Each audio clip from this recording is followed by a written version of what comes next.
It's cold outside, but new game releases are going to be heating things up. From gangster strategy titles to space exploration, there are lots of great games coming out over the next few months. Hi, I'm Deck from Fanatical, and in this video I'll be rounding up our picks of games releasing this winter, covering role-playing games, simulation titles and much more. You'll be finding your next favourite game in this list. But before I dive into it, don't forget to subscribe to the channel for more videos, like the video if you found it helpful, and comment the games you're excited for. Plus, don't forget to check out Fanatical.com for deals on pre-orders and new releases. The 15-year-old Japanese series is going in a different direction.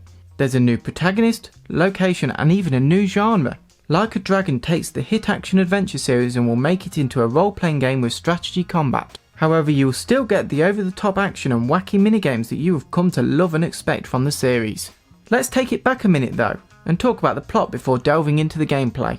Focused around the new protagonist Ichiban Kasuga, the Afro-sporting character has just left prison after taking the blame for a murder he didn't commit, thinking this will help him win respect of his clan. Instead, he was greeted by a bullet to the chest and dumped in a trash pile in a whole other city. The story will be based on why he had to go to prison in the first place in a journey through many of Japan's famous districts. Within the game, you'll be recruiting new characters to join your team and help in your quest. Each of these will be able to be leveled up through their job, with a job determining the attacks and skills that they'll be able to use in battle.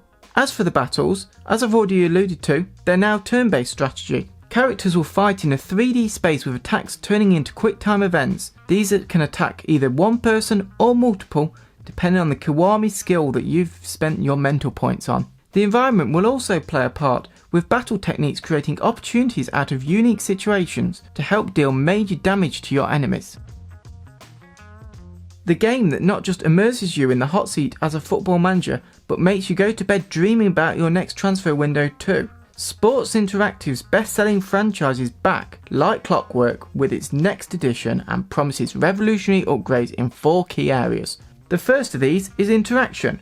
This has been overhauled in the 2021 version. You will now be able to communicate with gestures rather than by the tone of your voice, meaning you can be friendly and open, or go full Fergie and throw a water bottle across the changing room.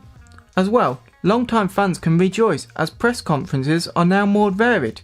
Press officers and players will join you and briefings will be given to tell you what you need to talk about and what you need to avoid in the press room. Recruitment is also different with new meetings to help shape your window before it begins. You can set where you want your team to focus in order to improve your squad, before ignoring them to consult that Wonder Kid list that you've been viewing since before the game was announced. Before and after a match, you're now able to get more information to help you get them vital 3 points. The matchday experience has been enhanced with new analytics, including the much anticipated expected goal stats. The 3D pitch has been improved too, with player models, animations and lighting all having a facelift to match the smoother 3D pitch that has increased decision making for players. The series is based on the beautiful game, and the new engine makes this version of FM the most realistic recreation to date. The last place that has had a big upgrade is the end of season screens. Now you will see the teams lift the trophy with more confetti cannons than ever before.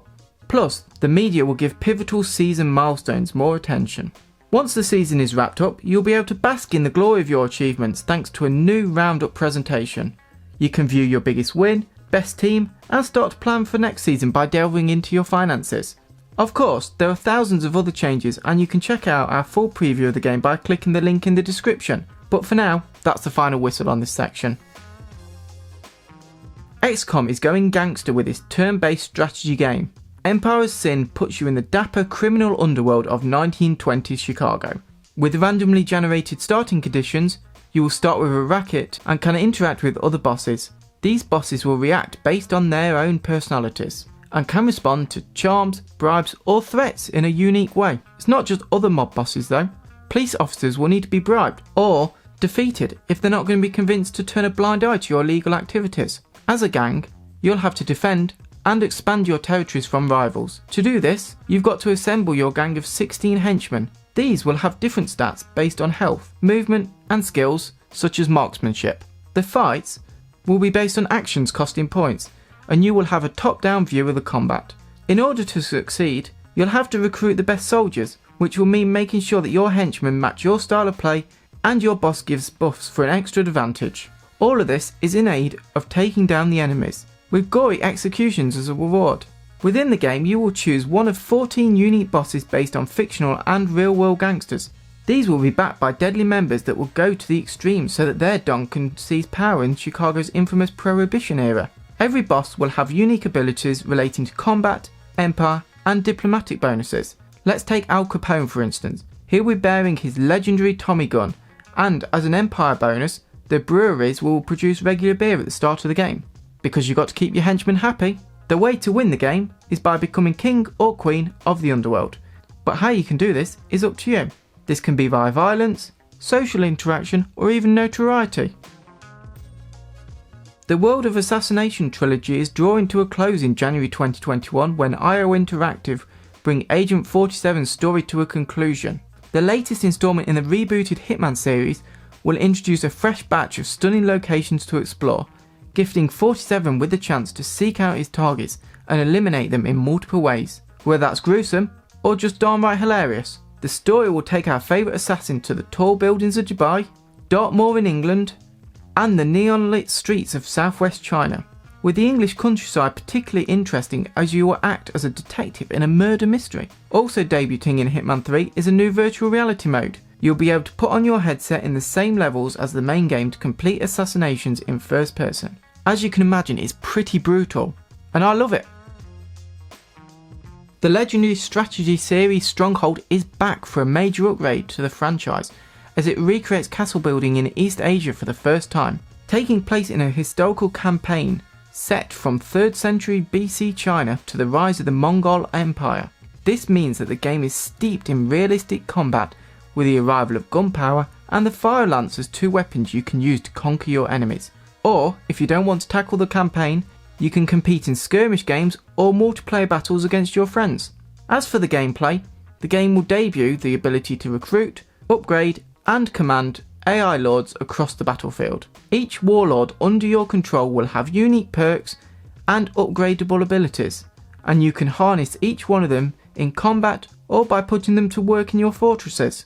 And if you do want to put them to work, this can be in the industry, fortifying the borders, or forging weapons.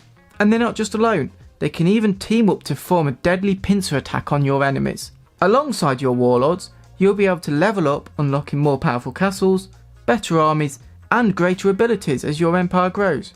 But how you lead is up to you. You can choose to tax your civilians and torture them so you're feared, or be admired through your victories. After Cyberpunk 2077 delayed the much anticipated follow-up to the EVERSPACE game, the early access of the space exploration sequel is coming out in January. In the campaign, you journey through open world space finding loot and upgrades to progress to the end game. The environment is rich and full of interesting characters, as well as mysteries and treasures, with high risk, high reward areas that will reward skill with great gear. It's not just on the ground that you'll be exploring, with battles in space too. You'll have to dodge, dash, roll and boost with frantic dogfights against a variety of ships. You'll face off against drones and heavy bombers, plus much more in space. Of course, being an expert pilot is about using your environment to gain the upper hand too. Just ask Han Solo. There'll also be RPG mechanics in the game. You can craft new weapons and ship parts, with all the ships having modular designs that you can customise to your liking. It's fair to say there's a lot of hype about the game too, with the title hitting €500,000 from nearly 8,000 backers on Kickstarter. And the work Rockfish Games have done on the title means it's going to be a massive upgrade from EVERSPACE. You could say it's going to be out of this world.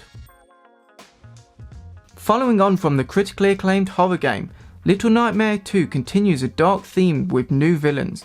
If atmospheric horror titles with amazing sound design is your thing, then this game is for you. We even played an hour of it earlier this year and it's safe to say we loved every minute, even if it is a bit scary. The sequel to the puzzle platformer shows how Mono meets Six outside the Pale City. The pair will have to reach the signal tower controlled by the mysterious Thin Man who has influenced the city with his transmissions. But first, the duo will have to escape a rusty, shotgun-wielding villain called the Hunter. And from the looks of it, he's as menacing as any villain we saw in Little Nightmares. It's not just going to be running and platforming in this one though, as Mono will have a few tricks up his sleeve. There'll be the ability to brandish weapons and teleport through televisions to progress through the level. The beloved protagonist of the first game will be AI controlled and will assist Mono in certain areas. such as by helping to pull off heavy boards from doors. Thanks for watching. Which of these games are you going to pick up? Let us know in the comments. Plus, don't forget to check them out on Fanatical.com and subscribe for more videos.